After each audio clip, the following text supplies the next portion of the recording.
الحمدللہ رب العالمین، سب تعریف اللہ رب العالمین کے لیے جو عرش عظیم کا مالک ہے اور سارے جہانوں کا بادشاہ ہے۔ میرے معزز نوجوانوں اور بزرگوں دوستوں، السلام علیکم ورحمۃ اللہ تعالی وبرکاتہ۔ کیا خوب کہا ہے، کیا ڈر ہے مخالف ہو اگر ساری خدائی، کافی ہے اگر ایک خدا میرے لیے ہے۔ حسبنا اللہ ونعم الوکیل، میرے لیے اللہ کافی ہے اور اللہ کارساز ہے، بہت بڑا کارساز ہے۔ آج ٹھیکیدار جو ہیں دین کے بنے ہوئے ہیں اور یہ ظالم ظلم کر رہے ہیں، مزارات کے اوپر لوگوں کو لے جا کر کے گمراہی کا راستہ دکھا رہے ہیں، اور مزار کو ان لوگوں نے تجارت کا یہ ایک کاروبار ہے۔ مزارات پہ جانا سراسر گناہ ہے، مزار پہ کبھی مت جانا، اور مزار پہ جو لوگ جاتے ہیں وہاں چندہ دیتے ہیں، یہ چندہ دینا بھی حرام ہے، اور یہ جو چندہ کھا رہے ہیں ان کو تو مزہ آ رہا ہے، یعنی کہ یہ تو لذت والا گناہ کر رہے ہیں، اور وہ لوگ جو چندہ دے رہے ہیں وہ بے لذت گناہ حاصل کر رہے ہیں۔ اگر مزار پر جانا ہوتا، مزار پہ چادر چڑھانا جائز ہوتا،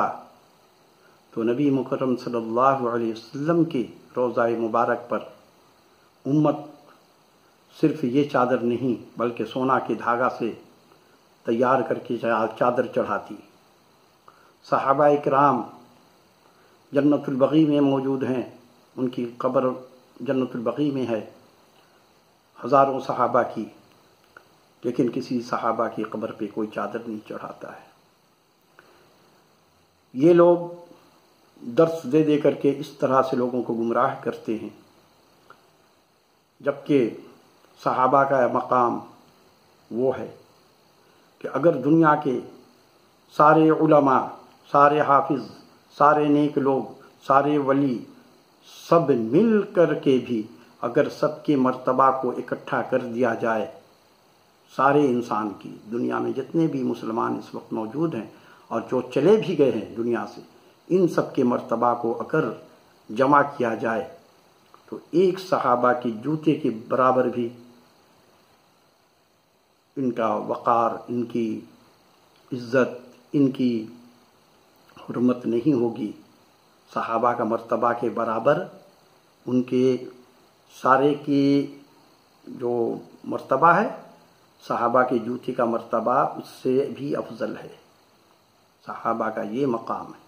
لیکن صحابہ اکرام کے مزار پہ، ان کی قبر پر کوئی بھی منت مرادیں مانگنے نہیں جاتا، اور یہ صحابہ کے جو غلام ہیں، میں غلام پھر بھی کہہ رہا ہوں، یہ بابا نہ جانے انہوں نے کیسے کیسے، تجارت جب ہوتی ہے کسی چیز میں تو اس کا بھروسہ پھر نہیں رہتا ہے، کیونکہ تجارت میں لوگ، تجارت پھر آپ جانتے ہیں کیسے ہوتا ہے، اچھی چیز کو بری ثابت کرنا، بری چیز کو اچھی ثابت کرنا، بری چیز کو اچھا ثابت کر کے بیچتے ہیں، اور اس کا لیبل کچھ اور ہوتا ہے، اندر چیز کچھ اور ہوتی ہے۔ تو یہ لوگ جو ہے اپنے باباؤں کی تعریف ایسی ایسی کرتے ہیں، کرامات بیان کرتے ہیں، اور یہ جو مولوی صاحب ہیں بابا کے چاہنے والے، کہتے ہیں کہ ہمارے فلاں بابا تھے، انہوں نے تو 10 سال تک سوئے نہیں تھے۔ کسی کا واقعہ بتا دیتے ہیں کہ وہ فلاں جو تھے انہوں نے 10 سال تک کچھ کھایا نہ پیا، 20 سال، بلکہ 20 سال تک کچھ کھایا نہ پیا۔ بابا دھنک کا یہ بیان کرتے ہیں، یہ حضرت صاحب جو ہیں آپ کے کوکب نورانی صاحب، کہ بابا دھنک کا 20 سال تک کھایا نہ پیا، یعنی کہ یہ اللہ کی صفت ہے کہ اللہ کھانے سے پاک ہے، پینے سے پاک ہے، یہ وہ صفت اس کے اندر شامل کرتے ہیں کہ میرا بابا 20 سال تک کھایا نہ پیا۔ اچھا، یہی چیز میں نے ایک ہندو سے کہا کہ دیکھو ہمارے یہاں بھی لوگ اس قسم کی جس طریقے سے تم لوگ شرک کرتے ہو اس طرح سے ہمارے مسلمان بھی بھٹک چکے ہیں، لہٰذا اس قسم کا واقعات بیان کرتے ہیں تو ظاہر ہے کہ ان کو پھر بتانا پڑتا ہے ایک طریقے سے۔ تو اس نے کہا کہ ہاں ہمارے یہاں بھی ایک بابا ایسے ہی تھا جو بنا ہوا تھا کہ میں کچھ نہیں کھاتا ہوں، کچھ نہیں پیتا ہوں، اور میں یعنی کہ رفع حاجت میں نہیں کرتا ہوں، بالکل یعنی کہ میں پاک صاف ہوں۔ تو کہا کہ ایک دن وہ پکڑا گیا کہ وہ جب اس کو حاجت پیش آتی تھی تو وہ پھر پانی تالاب میں یا ندی میں وہ چلا جاتا تھا اور وہاں سے وہ اپنا پیٹ کی غلاظت کو پانی میں بہا دیتا تھا۔ تو کسی نے ہر جگہ پہ کوئی نہ کوئی چلاک ہوتا ہے تو وہ پکڑا گیا۔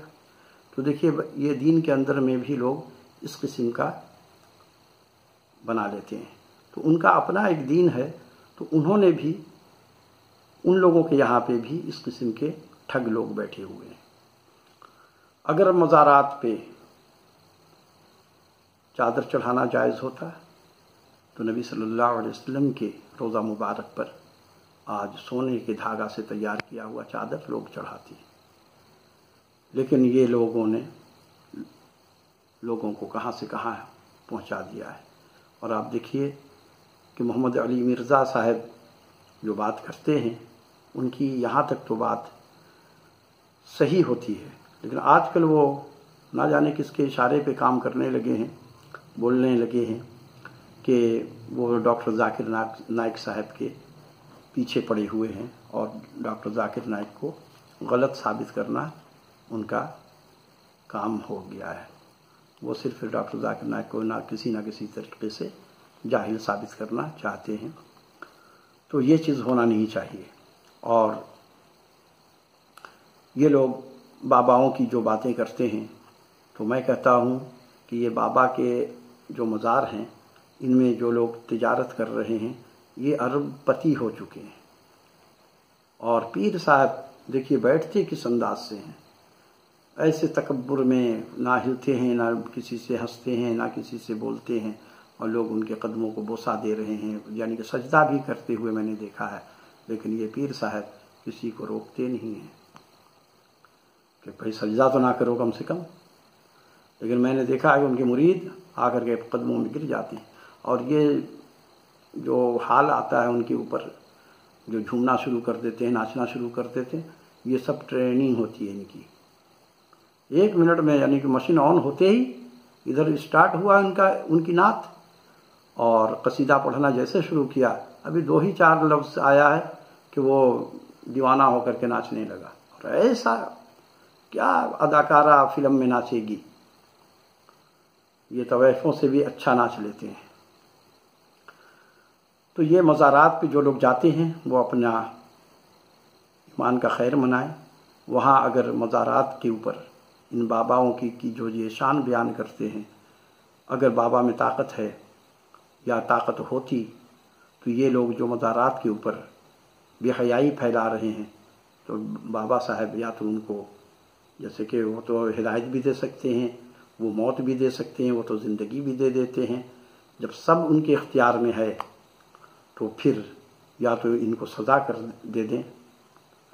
دیکھیے نورانی کے مزار میں کیا ہو رہا ہے، سوائے ناجائز کام کے اور کچھ نہیں ہو رہا ہے۔ تو ان لوگوں کو اللہ سے دعا ہے، ہماری دعا ہے کہ اللہ ان لوگوں کو ہدایت کا راستہ دکھائے۔ اور دیکھیے یہی لوگ نماز بھی پڑھتے ہیں، اور نماز میں 5 وقت ہر نماز کی ہر رکعت میں اعلان کرتے ہیں ایاک نعبد و ایاک نستعین اہدنا الصراط المستقیم صراط الذین انعمت علیہم غیر المغضوب علیہم ولا الضالین۔ آمین۔ کیا ہوا ترجمہ اس کا کہ اللہ ہم تیری ہی عبادت کرتے ہیں اور تجھی سے مدد مانگتے ہیں، دکھلا ہم کو راہ ان لوگوں کی، دکھلا ہم کو راہ سیدھی راہ ان لوگوں کی جس پر نہ تیرا غصہ ہوا اور نہ وہ لوگ گمراہ ہوئے۔ یہ کون لوگ ہیں؟ یہ صحابہ اکرام ہیں۔ تو ہم کہتے تو کچھ اور ہیں، کرتے کچھ اور ہیں۔ وما علینا الا البلاغ۔